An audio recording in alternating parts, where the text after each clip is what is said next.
Hi, Shabbat Shalom. First of all, a huge thank you to Krisha Miller for making today possible. Pride Shabbat means so much to me and to many others for so many reasons. It's a marker of how far we've come and a reminder of the potential for improvement in the future. The first and the only other time I gave a devar, it was downstairs at the Chavara Minyan for Parshat Bereshit. I talked about comparative creation stories, discussing different ancient cultures' mythological approaches to how the world came to be. There is nothing mythological about today, though. Today is about real experience. It's about harsh words, side eyes, wariness, and incredulity. It's about the physical, emotional, and mental abuse the queer community has had to endure over millennia. It's about the Stonewall riots 55 years ago. It's about hidden love and hidden identities lost to the archives of history and squashed by the chaos of modern society. Above all, today is about belonging and what it means to be an outsider. In today's parsha, Shlach Lecha, the Israelites show little but fear of outsiders. They are afraid to attack the Anakites in the Promised Land because they have large established civilizations with fortified walls. They are afraid because the Anakites are strong. We are taught from a very young age to have this fear. It's this consuming fear of anything other. It doesn't set in right away, of course. Little kids are also similar, that there's no other to be afraid of.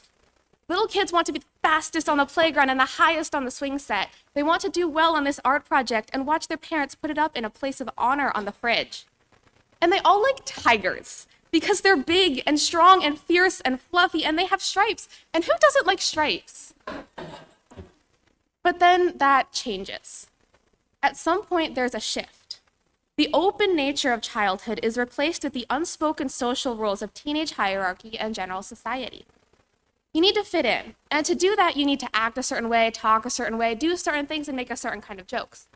You need to hang out with these people, not those people, because those people are weird, and being weird is bad, and why doesn't anyone like stripes anymore? The realization that you are the other, you were taught to be afraid of, the weird that is so bad, is one of the most terrifying realizations that there can be. The word queer can be scary. It connotes the ever-terrifying, weird, bizarre, other. The important thing to remember, though, is that while it has been used as a slur, in the past few years, queer has been reclaimed as a positive, proud way to refer to the LGBTQ+ community. What was once used for harm is now used as a symbol of proud belonging. And that brings me to the other realization, the understanding that only a few animals have stripes, and tigers are pretty cool regardless.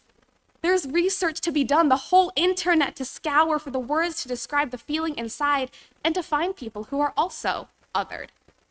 And hey, these people are nice, and not also scary, so maybe other isn't so bad anyway. It's a journey of going from fear to understanding. The road from ingrained prejudice and bias to genuine acceptance and compassion is not an easy one. Karl Popper, a renowned philosopher, came up with the paradox of tolerance, which states, and bear with me here please, that unlimited tolerance must lead to the disappearance of tolerance. We must therefore claim, in the name of tolerance, the right not to tolerate intolerance. How many times can one say tolerance in one sentence? That's your answer. Popper luckily clarified his point for us because the first time I read that, my brain completely shut down. He said, if we want a tolerant society, we must be intolerant of intolerance. Now, what does that mean? In order to achieve complete tolerance, intolerance simply cannot be allowed. That may be intolerance of a sort, but in the end, it benefits society overall. In today's parsha, the Israelites had to fight for their existence against the Anakites, and the Anakites for their existence against the Israelites. Neither group tolerated the other, and it resulted in intense conflict because each viewed the other as a potential threat. In modern day, instead of immediately viewing anyone and anything different as something potentially dangerous, which they are unlikely to be, we can go into new experiences with open minds. Every little gesture can be huge for someone who is struggling to belong, and I speak from experience on that one. Living is about reaching a place where we can be our best authentic selves. It's not easy, especially in a place that's in a world that so often favors one experience over another. And today, on Pride Shabbat, we celebrate all of those who have made it easier for queer folk to belong, both members and allies of the LGBTQ+ community who have fought for queer rights and who continue to do so. We celebrate our amazing accepting community we have built here at Bethel. Marsha P. Johnson said that history isn't something you look back at and say it was inevitable. It happens because people make decisions that are sometimes very impulsive and of the moment, but those moments are cumulative reality.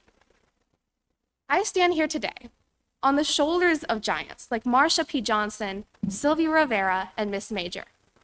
I stand here today upholding a legacy of powerful people fighting for a right to authenticity, belonging, and pride. Love always wins, and the giants on whose shoulders I stand are proof of that. Today we remember, and today we celebrate. Today, everyone belongs.